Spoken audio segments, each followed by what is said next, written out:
Ladies and gentlemen, I think we're going to get started. So if everybody can, we need quiet on the set. Quiet on the set. Yeah, absolutely.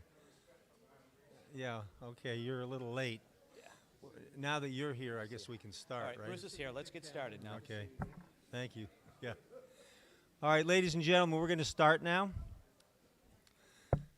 So, welcome, and thank you all for attending, and for those of you on 1623 tuning in to the second of 3 candidates' housing forums sponsored by the community organization Housing4All Gloucester.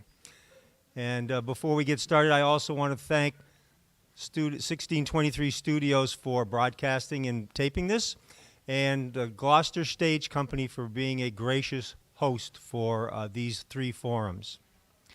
My name is Paul Lundberg, and I will be the moderator for this evening's festivities. I was the moderator last week for the Councilors at Large.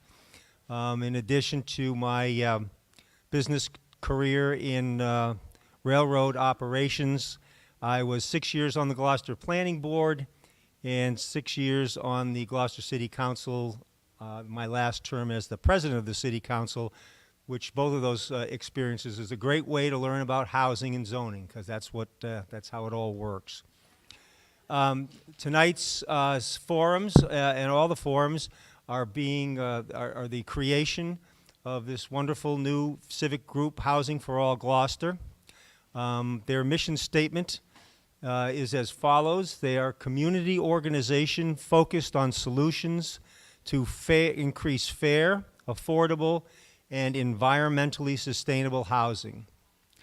And among their goals are advocate for and pursue a range of policies, planning, and projects to increase affordable housing options, both rental and home ownership, that respond to the current economic and environmental challenges that we face.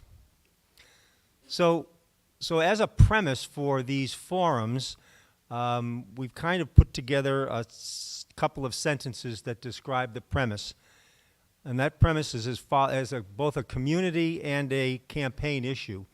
And that premise is Gloucester has a housing problem characterized by the lack of affordable housing for working families and seniors. This shortage of affordable housing is changing the character of our community. Now, that's a premise that people can debate and argue about, and that's the whole purpose of these forums. But I will point out 2 small facts to highlight that premise. The first one was, as part of the 400-plus celebration this year, the 400th Committee had this wonderful forum at City Hall of 5 former mayors and the current mayor to talk about their vision of the city, their experiences as mayor. And all 6 of these individuals said that the biggest problem facing our town is housing and affordable housing. One other factoid, there's a lot of facts out there, and we can debate what they mean, but the one that caught my eye was about the Gloucester Public School Census.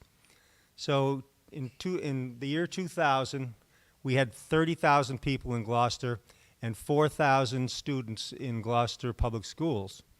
Today, 30,000 population, but only 2,700 students in the Gloucester Public Schools. Again, there's probably a lot of reasons why, but one of the reasons is that families with children are having trouble affording a house in Gloucester. So, Housing4All of Gloucester and these candidates have a shared goal of ensuring that the Gloucester voters have the best information about the candidates. So to do that, Housing4All Gloucester created and circulated a questionnaire with 12 questions and created these 3 public forums. We had one for the councilors at large last week, tonight for the mayor candidates, and Wednesday night for the ward councilor candidates. And all candidates were invited to complete the questionnaire and participate in all of these forums. So last Thursday, 5 of the 6 Counselor-at-Large candidates submitted written answers to the questionnaire and appeared on this stage. The answers to their questionnaires and the video of the forum are posted online for anybody who missed them. And I will say that it's worth watching because the city councilors actually did their homework, and I was so proud of them. A forum featuring the candidates for ward councilors is scheduled for this Wednesday here at Gloucester Stage. So this evening, one of the 2 candidates for mayor, Greg Verga, has submitted the written answers to the questionnaire and has agreed to appear on this stage. The second candidate, Mary Ellen Rose, declined the invitation to appear on this stage. Ms. Rose did not submit answers to the questionnaire and did not accept our offer to submit a written statement to be read this evening at the forum. So, as a result of that, we have only one candidate for mayor this evening. We have altered our format a little bit. It was planned to be a series of questions to each candidate back and forth. But instead of that, candidate Verga and I will have a conversation about the housing problem in Gloucester based on the questionnaire questions. And we will go for approximately 30 minutes. And then candidate Verga has agreed to take questions from the audience for 30 minutes. And these questions should be about housing, but they don't need to be limited to housing. And they may be guided by the moderator, and I will base my guidance on the rules of decorum that we use at the City Council. So with that, I invite candidate Verga to introduce himself for a couple of minutes and tell us what you'd like us to know about your candidacy, Greg. Great. Well, thank you, Paul, and thank you, Housing for All Gloucester. Can you hear me okay through the mic? Okay. Yeah. So a little bit about me. A lot of you may have already heard my story, but born and raised in Gloucester. My mother's grandparents came here in the 1890s. My father's mother and father came around 1912, 1916. And I was grown up here, went to Gloucester Public Schools, raised 3 kids in West Gloucester. I married my wife, Kelly, who's from Lanesville, also a Gloucester girl. And we now have 2 grandchildren living right near us in West Gloucester. I first ran for school committee back in 1999. I did not win, but at that time I had 3 kids, 1 preschooler, 1 in O'Malley, 1 in middle school, and I thought it was time to give back to my community. I had spent 10 years going to school at night to get my degree from Salem State. I ran 2 years later. I served for 8 years on the school committee, went on to serve 4 years as a city council, ward council for Ward 5, then 2 years at large. I ran for mayor in 2015, and as you may have guessed, I didn't win back then. So I took a few years off, became a musician, and worked full-time. And then 2 years ago, I decided to run again for mayor, and I did win, and I've been your mayor for about 22 months, and I've enjoyed every minute of it. And I'm looking forward to another 24 months to make Gloucester an even better place to live, work, and visit. And I'm looking forward to making it a better place for my grandkids and their kids as we move forward into the next 400 years. Great. Thank you, Greg. And just for everyone's information, when I joined the City Council, my first assignment was on planning and development, and Greg was the chair of planning and development that term. And planning and development is the committee of the council that handles all the zoning issues, and so it's a good place to get a good foundation of knowledge. So with that, we'll start with the questions that we had formulated for this evening's discussion, Greg. The first one is the foundation question. Do you believe that Gloucester has a housing problem? If so, who is impacted, and what do you think we can do to solve the problem? Well, the first answer is yes. Second answer is almost everybody. And the third thing is to take it seriously and admit that it is a problem and that it is something we can solve incrementally. Not all candidates agree that it's a solvable problem, which I think that defeatist attitude really sets us back. It impacts seniors who can't afford to downsize because there's nowhere for them to go. It's for the younger people who are just getting out of school or just starting families because they can't afford to buy to start out here. And it impacts businesses because the workers can't afford to live here. And as we've seen restaurants close because they can't get staff, and that is the refrain I'm hearing from businesses all over the city, whether it's Applied Materials or a restaurant downtown, if you can't get your staff, you can't run your business. So it impacts everybody, and we have a lot of work to do to start making changes to make it a little better. I know there's going to be a lot of other questions that I can put a little more meat on those bones, so I'll wait for those to get into the details. Well, that is a good lead into the second question. And as mayor, I'm sure that you have a lot of experience with this next question.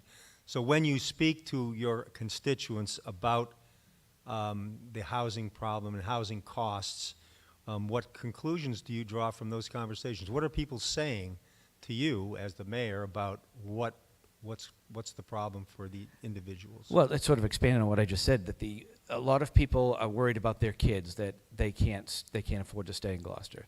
They're worried about their parents because they can't afford to stay in their own homes. And the businesses can't afford to hire people because they can't find places to live. We have a serious issue with not only affordable housing, but just market rate housing. You know, it may be oversimplifying, but a key component to the higher prices is simply the concept of supply and demand. You know, I'll use an example. My father's house, it's a two-family home on Perkins Street. My father passed away in March, and we sold it up on Portuguese Hill for $700,000. I mean, my last sale when I was in real estate was a few houses up. I sold on Perkins Street for $542,000. And at that time, this was about 26 months ago, I was like, I cannot believe we're selling something on Perkins Street for $542,000. Fast forward, you know, less than 2 years, $700,000. So that's what we're up against. We have low demand, high demand, very high demand. In our case, we had multiple over-asking offers and very low inventory. So that's the start. How can we get more units into the pipeline, you know, in a reasonable way without just willy-nilly throwing up huge eyesores all over the city? I think we're going to probably get into 3A, I'm guessing. That we'll have a lot more to talk about on that one, too. Yes, we will. So I know one of the conversations that we used to have down at City Hall and the City Council and with the budget and all was the importance of having a good school system, because the good school system produces graduates who can be good employees, and that was an attraction to businesses coming to Gloucester. Right. Is that the same kind of thing that the businesses are looking at now? Can my employees afford to live in or near Gloucester if I'm going to be a business here? Yeah, absolutely. I mean, there's the affordable rate, it really isn't affordable, you know, because the AMI, the average median income, is based on the Boston market, you know, the greater Boston area. And we need to figure out how we can get some affordable, deed-restricted affordable housing that's lower, 60 or even 30. But businesses they have a struggle because there's just not a lot of opportunity, a lot of options for people to move into. I mean, if you're looking to come up with first, last security and a rent that's in the $2,500 range, it's almost impossible. Right. And so, I mean, we have, you know, a wide array of employers in town. We have the small businesses, and I know we could all cite examples of some of our favorite businesses that are closed Sundays because they just don't have enough people. But how about the larger employers, the ones who are the anchors up at Blackburn? Are they having any issues with employees and housing? They absolutely. So I toured Applied Materials a couple of times over the last 22 months, and that's one thing that they said over and over. They need skilled employees, and you can't get skilled employees if they can't find an affordable place to live. So we are trying all sorts of things. You know, we proposed during my last campaign, taking some city-owned land, you know, seeing what we had available, and possibly spinning it off into affordable housing. We're not builders, we're not developers, we the city, but if we make these parcels available and we can partner with somebody, in the case of the one we proposed for Gloucester Avenue, Harbor Lights, Habitat for Humanity came forward with a proposal for 10 units, 5 duplexes, all 10 deed-restricted affordable housing. That's the way we can move forward. But I'm quoted in my survey, which I did fill out, the questionnaire, Kim Driscoll was at a chamber event, sorry, a Rotary event several months ago, and she said, everybody is for affordable housing until it gets an address.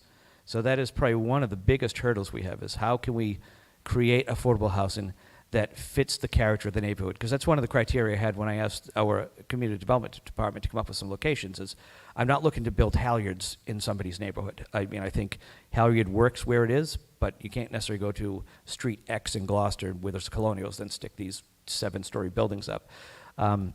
So how do we get something that's affordable housing that fits within the character of the neighborhood, that can be deed restricted at an AMI that makes sense for the city? So we're still working on it. I mean, there are other issues on Gloucester of infrastructure issues we'd like to solve if we were to do an affordable housing project up there. But we have our eyes on other things. We've also, as I've said several times, I rebuilt the Affordable Housing Trust that had been down to, I think, just a couple members when I took over. We've given them a guaranteed source of income via the short-term rental tax. The first year I was in office was about $56,000. Second year is about $65,000. Not tons of money, but it's a guaranteed source of income. And we also put in $1.5 million from the ARPA COVID relief money. So they are ready to go. There are a lot of smart people on that board and a lot of people with some great ideas, and they've got the funding. So we have our eyes out everywhere to see if we can find something. So one thing that a lot of people may not know, because the Affordable Housing Trust Committee has not gotten a lot of attention over the years. Yes. What do you see as their scope? I mean, they are not housing developers per se. No, What is their scope? What is their purpose? And are they to advise the city and the mayor as to what we should do, or what? Can you give us some? Yes. Well, they are an example of advisory that? board to the mayor. They are all volunteers. They do have some varied backgrounds, from real estate to affordable housing and other housing, specialties. So it's people who really know what they're talking about and are dedicated to it. It's a matter of, as they're not developers, the city's not developers. We're not sending the vocational school down to build 16 new units. We're not going to send the DPW down.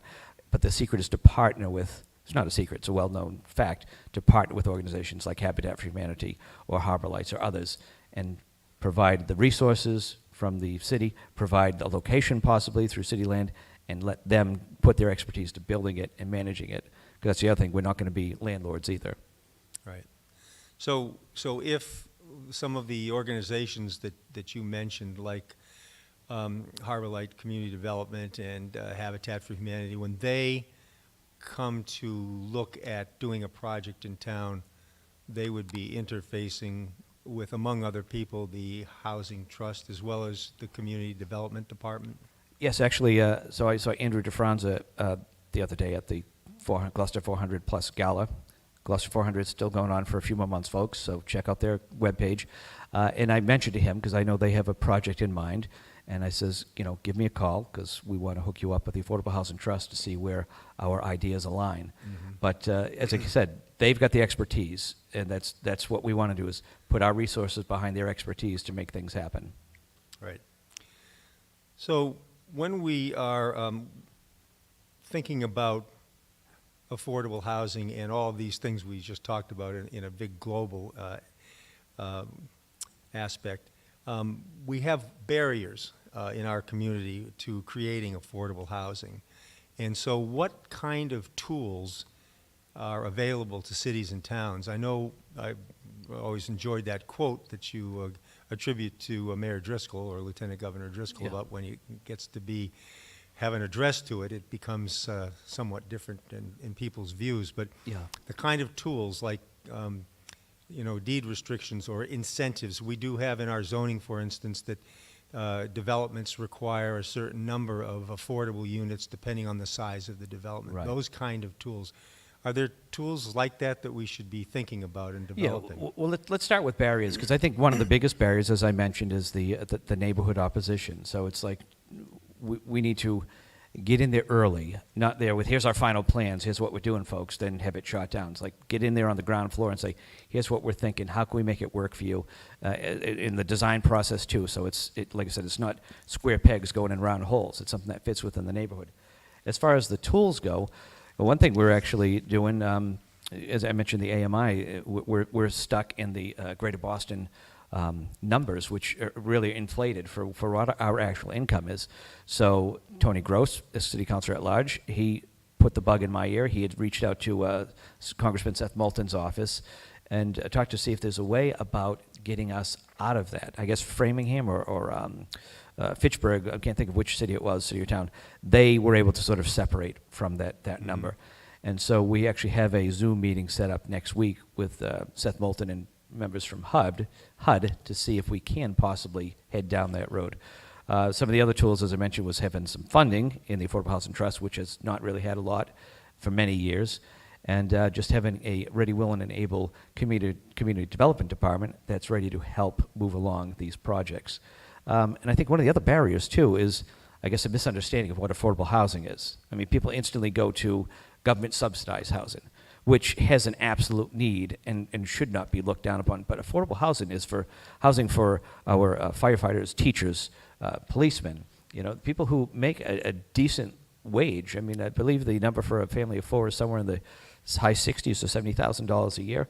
I mean, that's not like poverty level, but affordability, that high pay or relatively decent pay and the high cost of living here and high cost of rentals and purchases here, really there's an offset. So if we can get some success with Seth Moulton's office, I think we're on to something.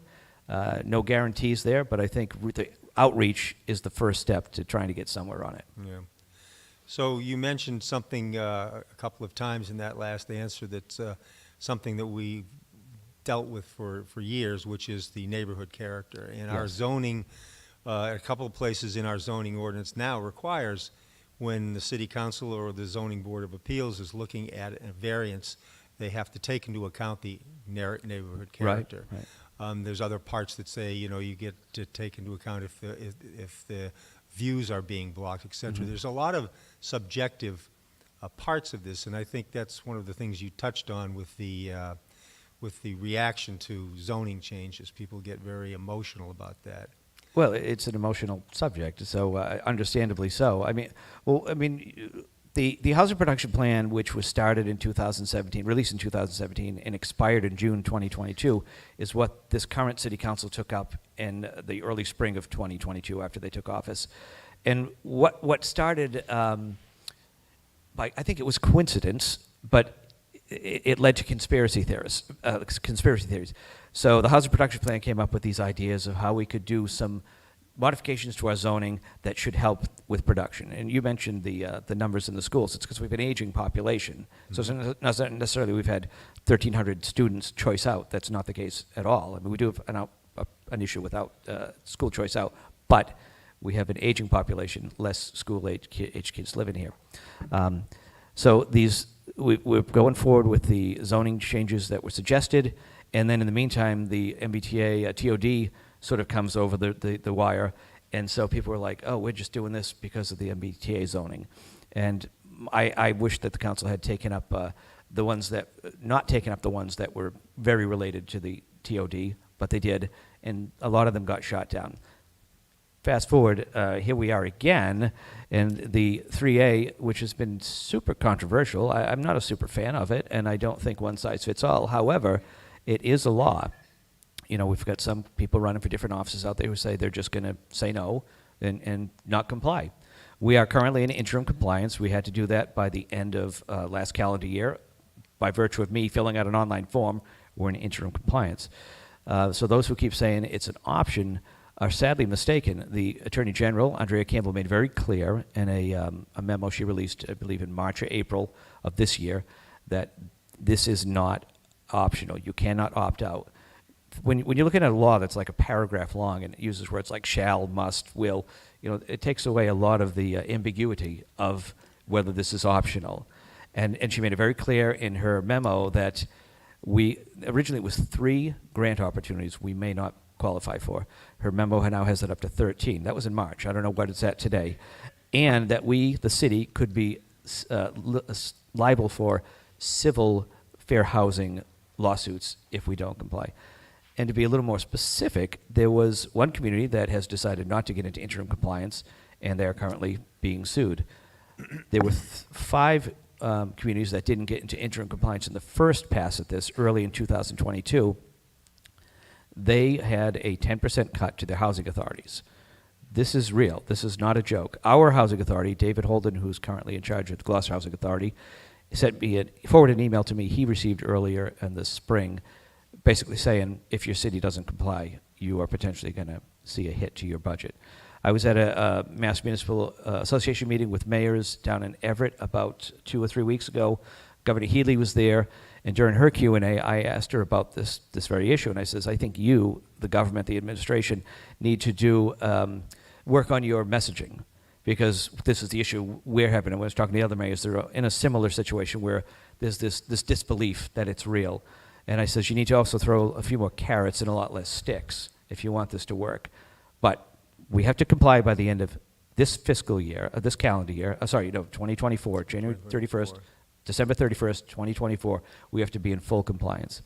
How we get there is not just me telling the planning board and the community development to just do some zoning changes that work for the compliance.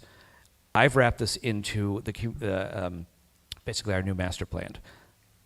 One of the complaints during the last round of the zoning discussion was we shouldn't do anything without a master plan because our master plan is 23 years old, and I agree with them. So that's why we kicked off the master plan, the community planning initiative, and that will look at what our city is supposed to look like, what our desires are, our vision for the next 10 years, and the zoning will be part of that.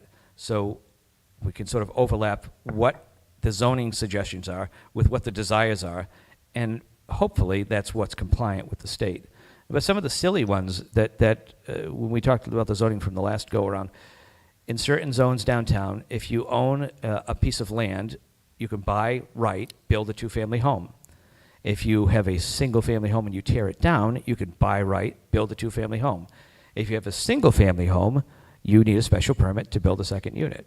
That just seems like it was very low-hanging fruit, and hopefully we can get that one to pass. Right. And not to carry on, but if I may, one of the issues that people talk about is It's the character of zoning, by the way, carrying on. Carrying on. Yeah. This is one of the pieces of pushback is this is a developer's dream. It's like, well, it's not as likely that a developer is going to grab that single family home and tear it down and build 2 units, But who might want to add the second unit? Look at my father's house, the one I mentioned we just sold.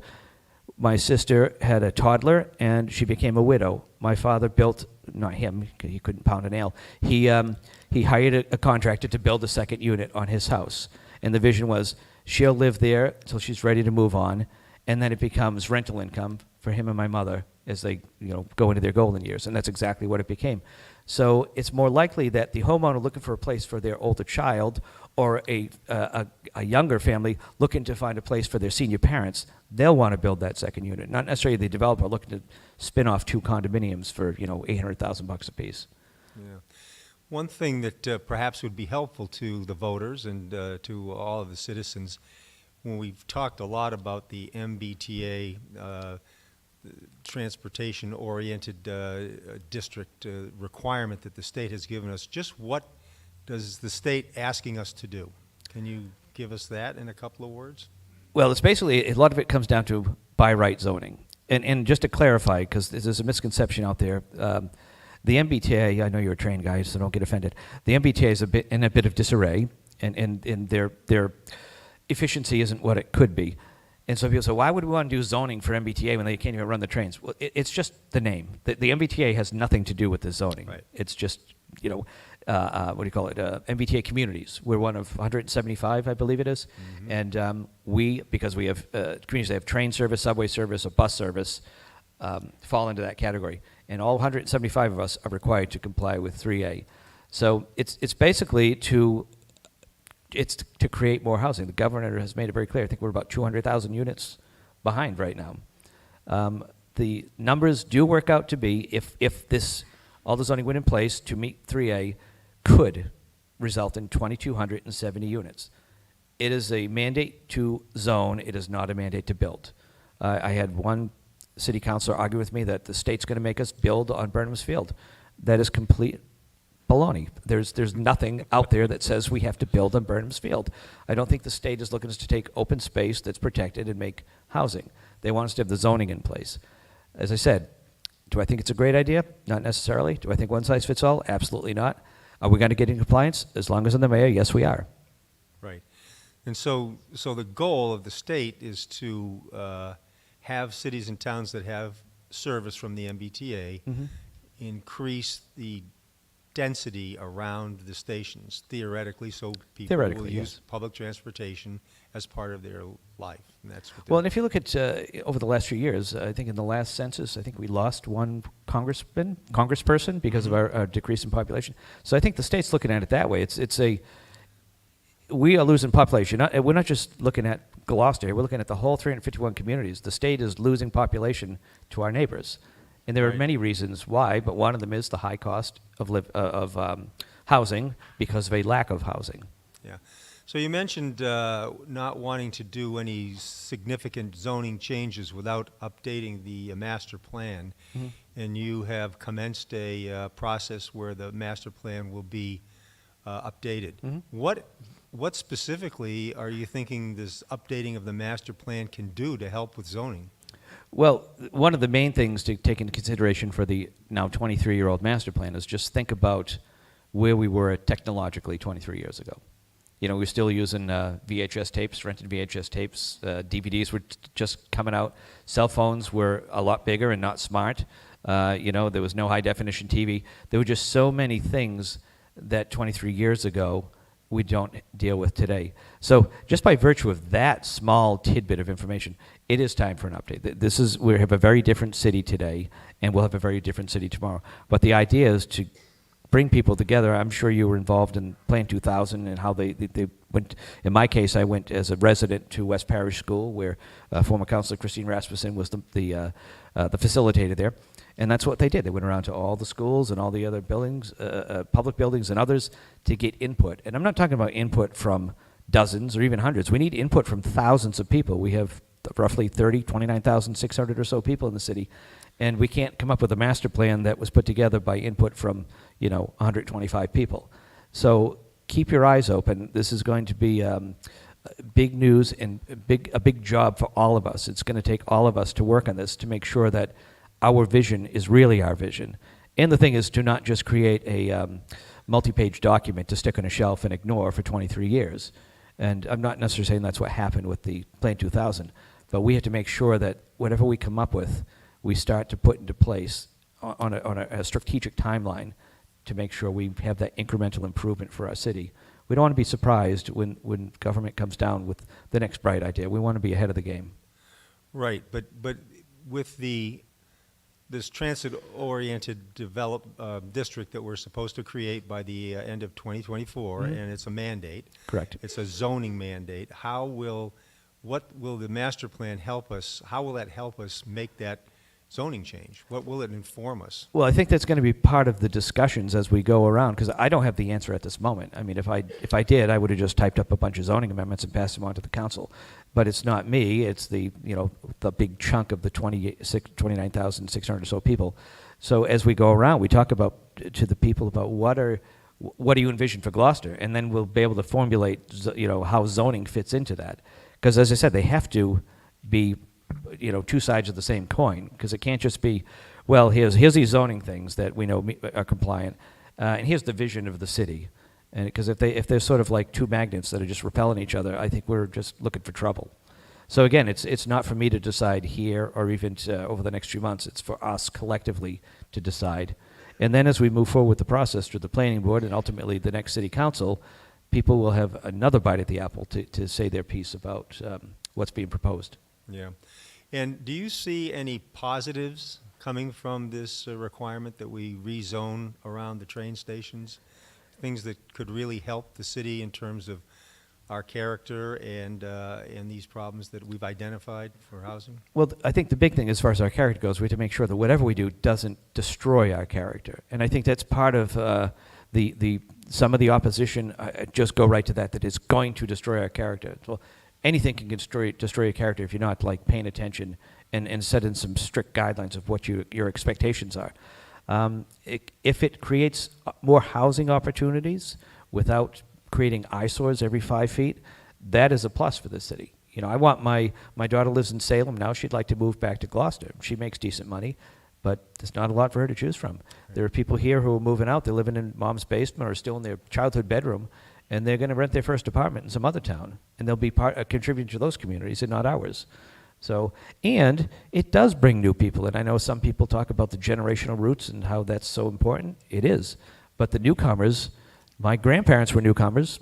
Everybody's grandparents were newcomers at one point. As new people come in, they bring new ideas, new energy. So it's a combination of keeping housing, making more housing available for the people who want to stay, and making housing available for people who want to come and be part of our community. Right. And so just kind of to finish up that thought, so you were on the city council and you had to approve zoning variances just as I did, and there was always that, part where we're supposed to take into account the neighborhood character. The 5 criteria. So right. how do you do that? How did you do that as an individual counselor? Yeah, well, it's not always easy, and it's a case by case basis. Like, some of the zoning changes we made while I was there was, for instance, the Beauport Hotel. Neighborhood character. Well, it replaced an old cinder block building. So, and in retrospect, 10 years into the future, it was a positive for the neighborhood character. So I guess you have to look at it, again, it's a case-by-case basis.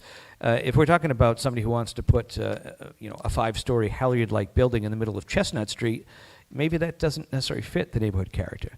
But in a neighborhood that's already got 2 and 3 family units, and somebody puts a nondescript unit in the back that you can't really tell, it's still a colonial, that's a whole different story.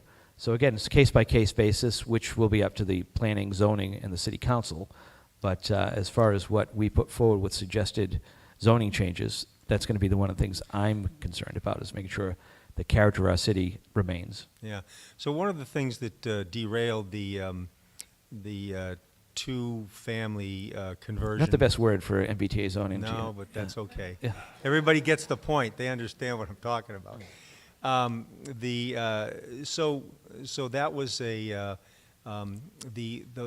thing that I heard most during those discussion of all those things that came out of the housing production plan that resonated with me was people saying, I would, this by right, which Yes. is contrary to I want to have a say with what happens next door to me. Mm-hmm. So how do we begin to think about that, since that's obviously going to be a key element of this new zoning that we're going to have to do Right. with its density?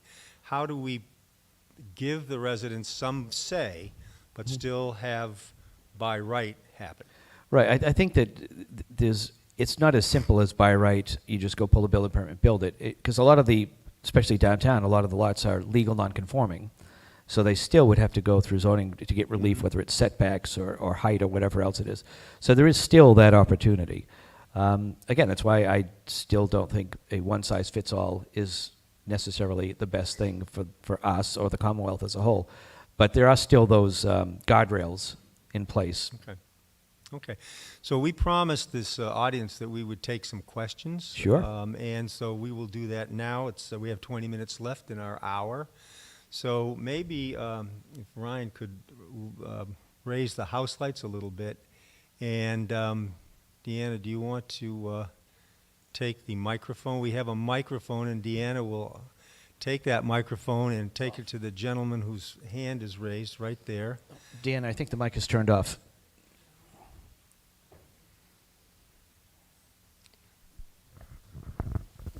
You have to speak right into these mics. Okay. Hello, Mayor.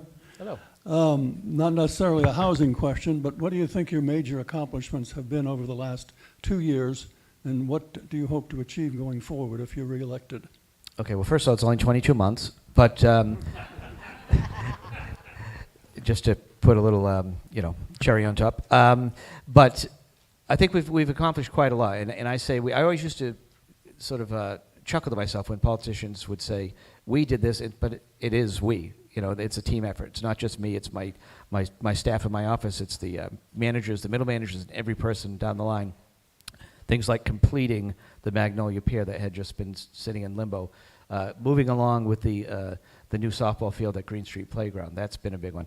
I would say by far and away the biggest success story is the beach reservation system, which virtually eliminated beach traffic. Kicking off this comprehensive planning initiative is a big one because it's going to be our identity for the next decade and beyond. Finally tackling the secondary treatment plant. I mean, I always ask this, who here flushes? I think everybody, right?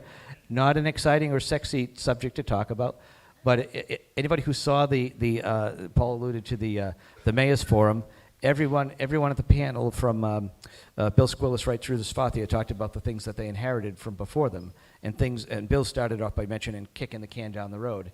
And so when it got to me, I pointed to all of them, kick, regarding the sewer treatment plant, which we've been on a waiver for 40 years, and now finally we're going to tackle it. It's going to be not a fun process going forward. We're trying to find sources of funding from I've been, leveraging my relationships with Margaret Fronte and Senator Tarr and Seth Moulton, as well as the governor, lieutenant governor, and we are finally going to crack that nut. And so those are, I think, the biggest things. And I look forward to the next 26 months, finishing off this term and into the next term to continue that kind of great work. Okay. Another question?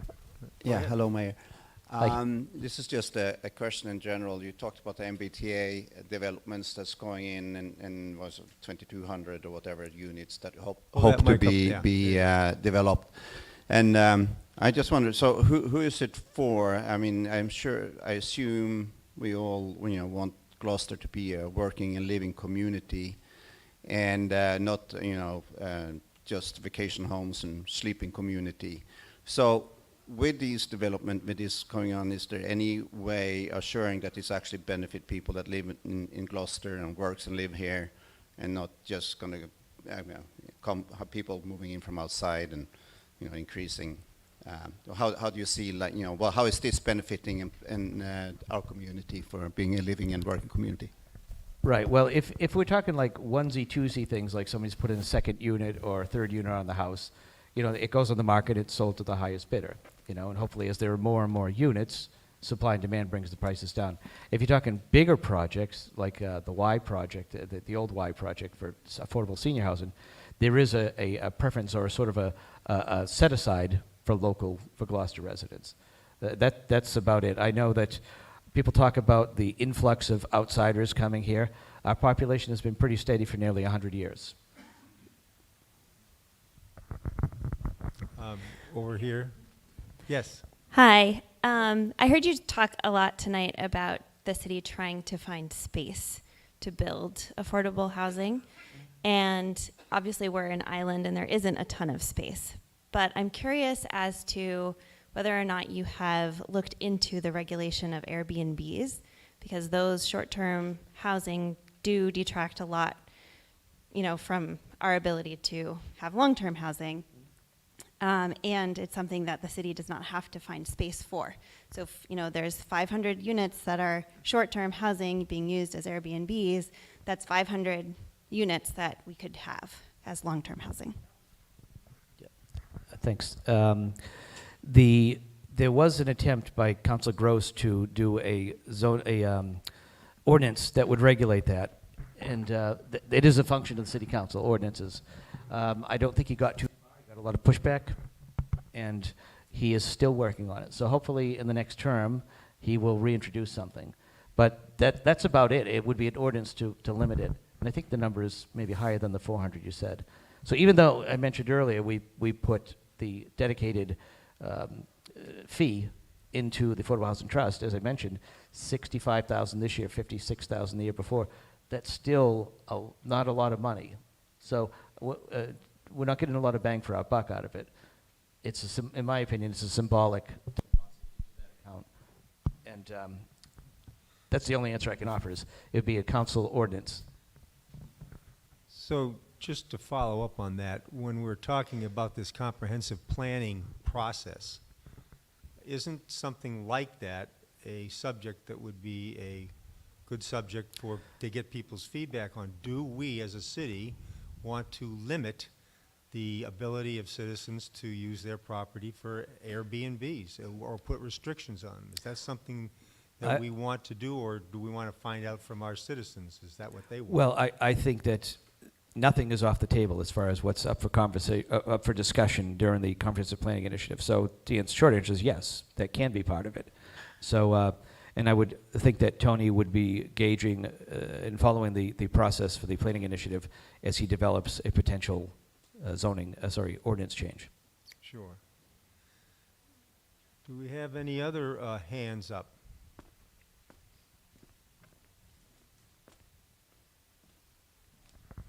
Thank you. So I am, you've been talking a lot about community, and how do you get community to talk to each other? Like, you know, you're assuming that the community, I mean, there aren't that many people here tonight.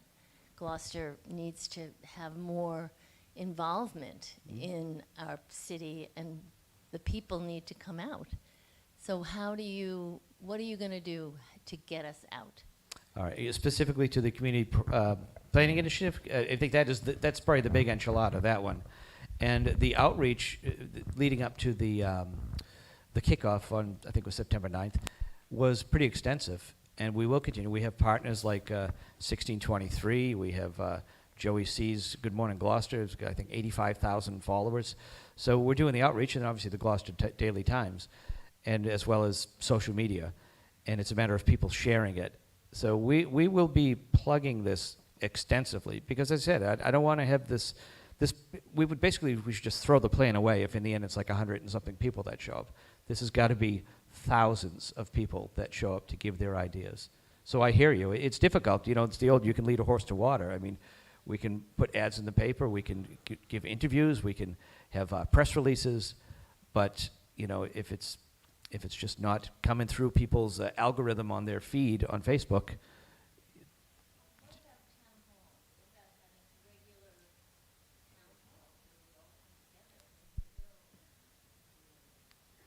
Yeah. She said, "What about town halls?"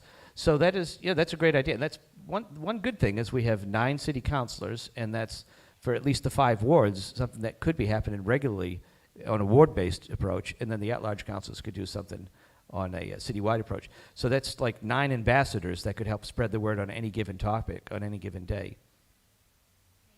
Okay. Thank you. Other questions from the audience?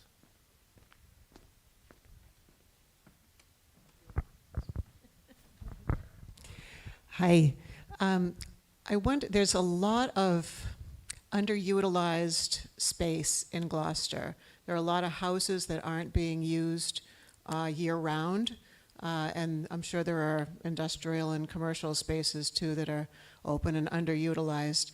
I'm wondering if there's any thought to having part of the property tax structure incentivize the use of underutilized spaces for short-term rentals or under-market rentals to keep some of our young workers here, our artists here, and others who can't afford full market rates. That's a great idea. To say honestly, we haven't been discussing that, but that's worthy of an in-depth conversation about. Similar but not the same is the pop-up shops that are in the old Cameron's building, you know, the new building where the Cameron's building was, are rental spaces, retail spaces that weren't being rented. And so Action has been working with us through a state grant to provide these pop-ups. And I think there have been 4 or 5 businesses. 2 more will be announced in the coming weeks. So, yeah, it's worth looking at. I know we do have an empty building a fee. I can't think of the right. Basically, if your storefront's empty, you get charged for it. Luckily, down on Main Street, we've had a few that have been filled in, and hope to get more stuff filled in because it's like just like a missing tooth when you just go down the Main Street and it sticks out, to use another body part of analogy, like a sore thumb. So it's missing tooth, sore thumb, and we want to avoid that. We have one behind you again. Thank you. I appreciate this conversation. Thank you for being here. For local real estate agents, their livelihood is selling homes and making a commission. Have we explored any other towns, cities that have been successful incentivizing, inviting the real estate agent community to be a part of these conversations? as they are engaging with sellers and as they're engaging with buyers to really try to find the right mix of individuals and families who are affordable, able to afford homes, to stay here, to build generational wealth.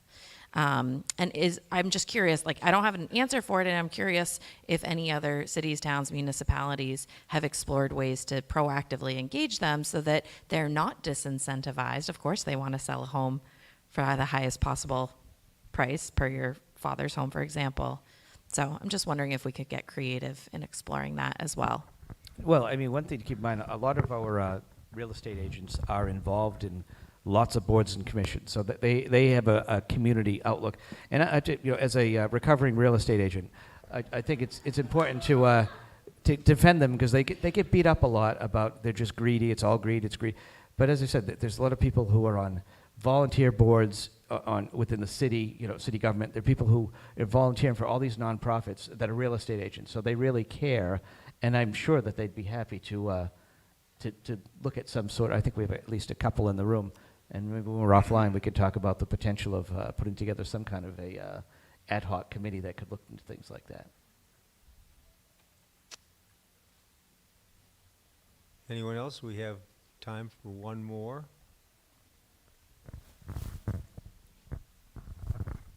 I just want to follow up a little bit with the whole real estate situation here, and we all know it's getting more and more expensive. And at the same time, we want to do development and putting up new units, and usually it's our smaller units, 1 and 2, like the Highland and things like that. So are you afraid of that Gloucester will become like a 2-tier community, where you have those that are or qualify for affordable housing, and then you have those that can afford $1 million or more for some housing, and then nothing in between? And if you are concerned about that, what can be done to avoid that from happening? Yeah, there's always that bit of concern in the back of my head. But this is cyclical. I mean, I was in real estate for 15 years, and there were peaks and valleys, and unfortunately we're at an extreme peak here, like Mount Everest on steroids. So there's always been that fear that it's going to be the super rich who can afford to live here and the super poor who are getting subsidized to live here. But there are steps. We just spent the last hour or so talking about ways we can address it, and it's got to be incremental change. So your question was, do I have that fear? Yes, that is a fear I have. But I have 2 reasons to make sure that isn't what happens when I hand the baton to the next mayor, and that's my grandson and my granddaughter. So I'll ask the last question. We've heard several comments from the audience tonight about process and about some pretty good ideas that could be incorporated into the work of this comprehensive planning effort. Mm-hmm. So how do you, as the chief executive, take the leadership role in making sure that this process gets that sort of thing going and recorded and analyzed? Right. Well, that is probably the prime directive for me as the next mayor, because I plan on winning, for the next 20 months or so, because we have to have, we've got the comprehensive planning initiative, and I mentioned the 3A requirements. So we can't send those to the city council in December, because they have to vote. It's going to be a lot of kicking around of the zoning amendments before they're ready for a vote at the city council. So we've got a lot of work to do, and a year is kind of a short amount of time still, even for city government. So it is my job, my prime directive, to make sure we are spreading that word, and I'll take every opportunity to do it. And as I said, we have 9 ambassadors on the current city council, and there will be 9 and guaranteed to be new councilors in the next city council session. And collectively we can do it, because each one of you all have a mail list, email list, you all have, well, not all of you, many of you have social media profiles. Just spread the word. Even you don't even give an opinion whether you think it's good or bad. Just say, this is going on, and just start sharing it. Check the city's Facebook page, check the mayor Facebook page, Gloucester Housing for All. I'm sure a lot of our partners will be sharing this information. So as I said, we can't have dozens of people, hundreds of people. We need thousands of people to show up And this isn't like a one-day show up. This is multiple opportunities over the next several months to have your voice heard and have your voice listened to and have your voice incorporated into our vision for the next 10 years. So, Mayor Berger, I want to thank you on behalf of Housing for All Gloucester and all the voters for participating tonight and for giving some really thoughtful answers on this very difficult issue. And I think we should give the mayor a round of applause. Thank you all.